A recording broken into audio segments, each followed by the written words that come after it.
حضرت یوسف علیہ السلام حضرت یعقوب علیہ السلام کے چھوٹے بیٹے تھے اور یعقوب علیہ السلام حضرت ابراہیم علیہ السلام کے پوتے تھے۔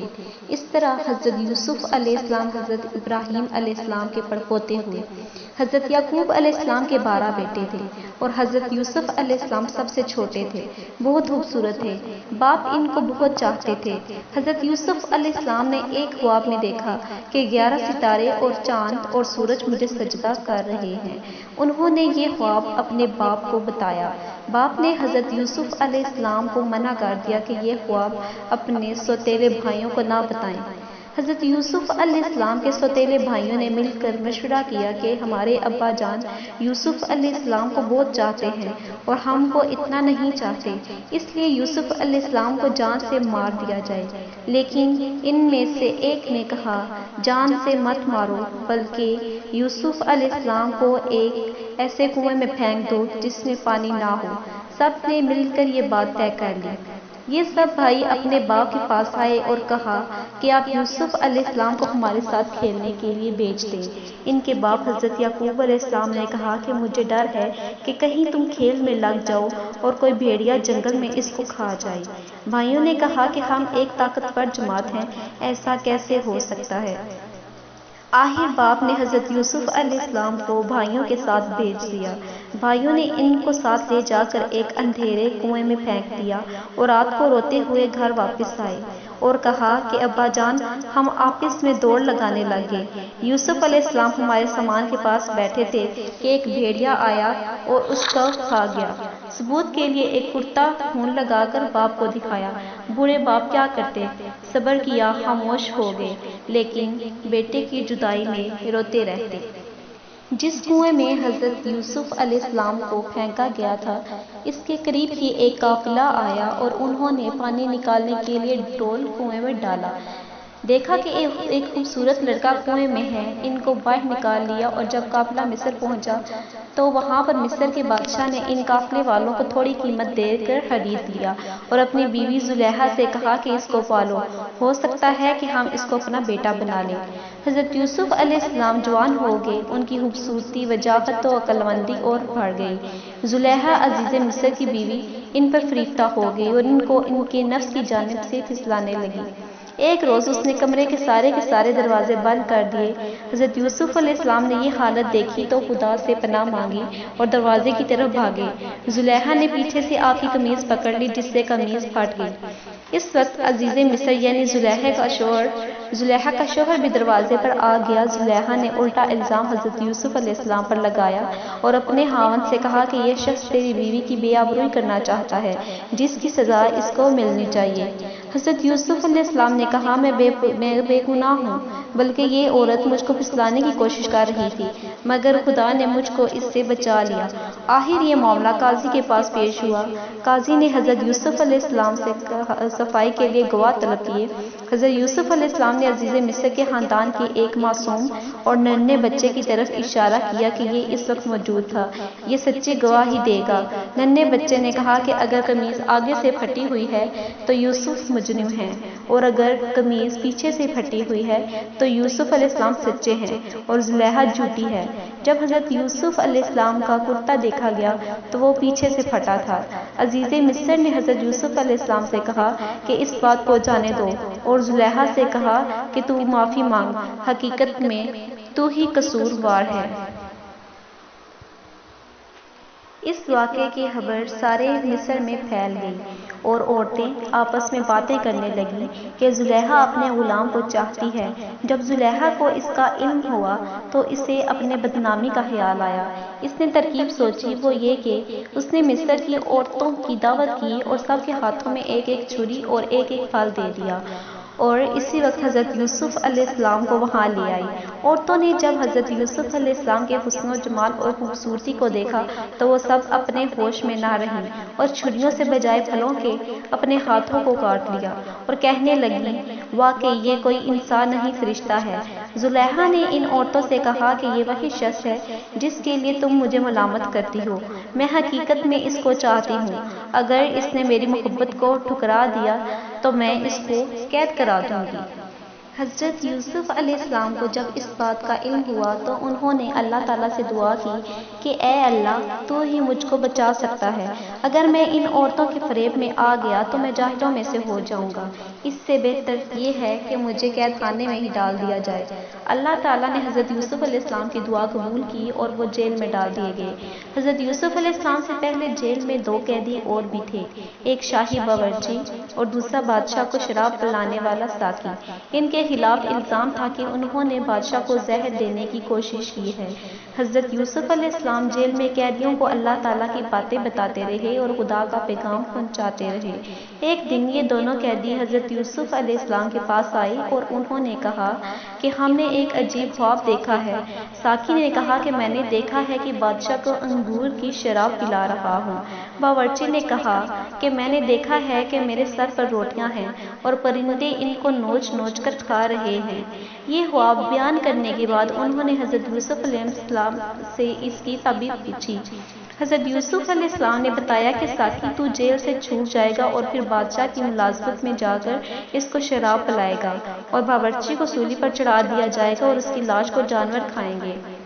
ایسا ہی ہوا، اللہ تعالیٰ نے ساقی کو رہا کرا دیا اور باورچی کو سولی ہو گئی۔ حضرت یوسف علیہ السلام ان کے بعد بھی سالوں جیل میں رہے، لیکن کسی کو ان کی رہائی کا خیال نہ آیا۔ اتفاقاً ایک مرتبہ مصر کے بادشاہ نے خواب میں دیکھا کہ 7 دبلی گائیں 7 موٹی گاؤں کو کھا رہی ہیں اور 7 ہری اور 7 سوکھی ہوئی بالیں دیکھیں۔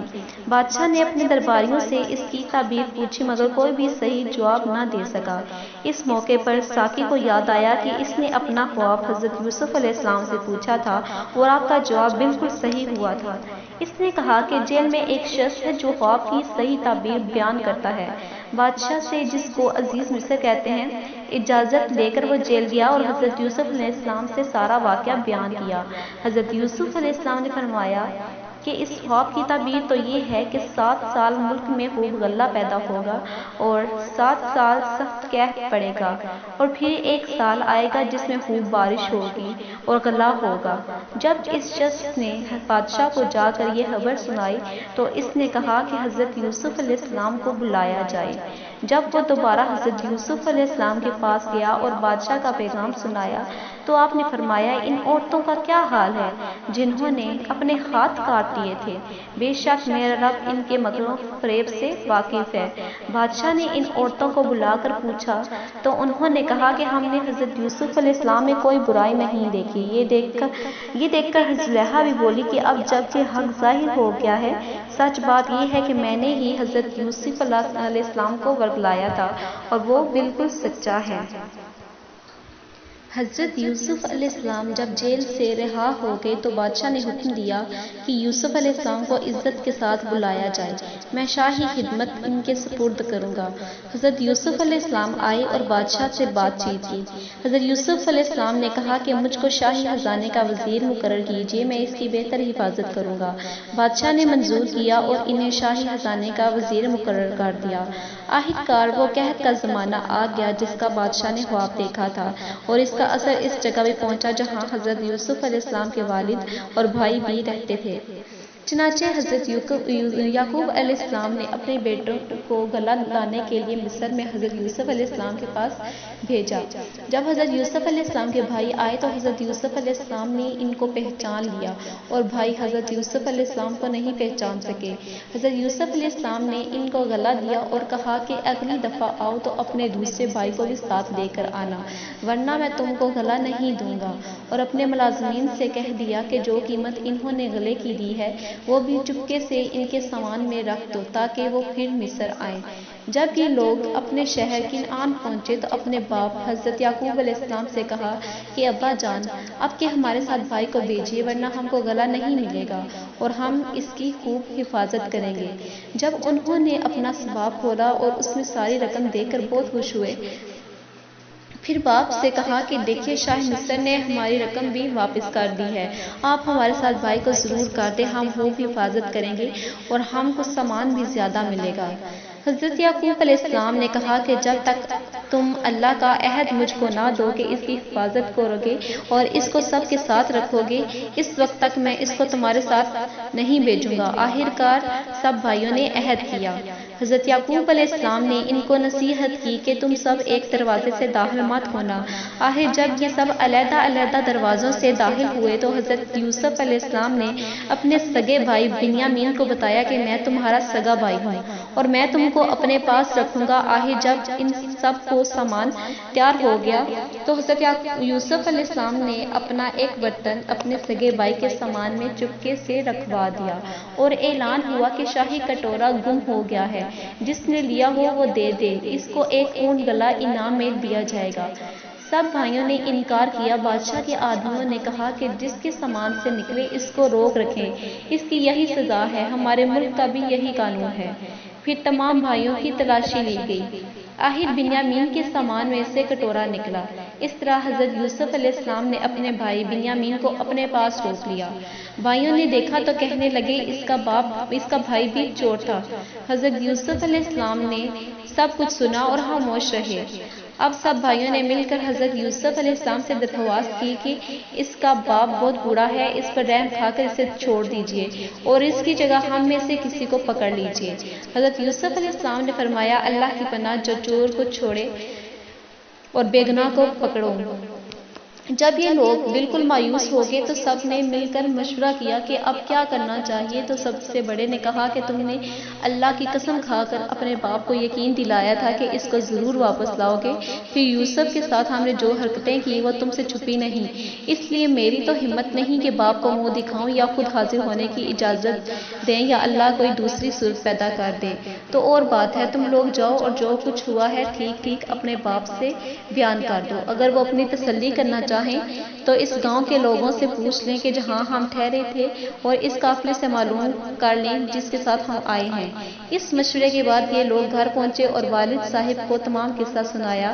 انہوں نے سنتے ہی فرمایا، تمہارے دلوں نے یہ بات گاڑ لی ہے، بہرحال صبر اچھا ہے، امید ہے کہ اللہ ہم سب کو ایک جگہ جمع کر دے گا، وہی خوب جانتا ہے کہ یہ کیا ہو رہا ہے۔ اور ان سے دوسری طرف رخ کر لیا۔ حضرت یوسف علیہ السلام کے غم سے ان کی آنکھیں سفید ہو گئی تھیں۔ یوسف کے بھائیوں نے کہا، ابا جان، آپ تو یوسف علیہ السلام کو یاد کرتے ہوئے جان دے دیں گے۔ انہوں نے فرمایا، میں اپنی شکایت تو اللہ سے کرتا ہوں اور میں ایسی باتیں جانتا ہوں جن کی تمہیں خبر نہیں۔ جاؤ، یوسف اور اس کے بھائی کو تلاش کرو، وہ مصر ہی میں کہیں نہ کہیں مل جائیں گے۔ اللہ کی رحمت سے نا امید ہونے کی کوئی وجہ نہیں ہے۔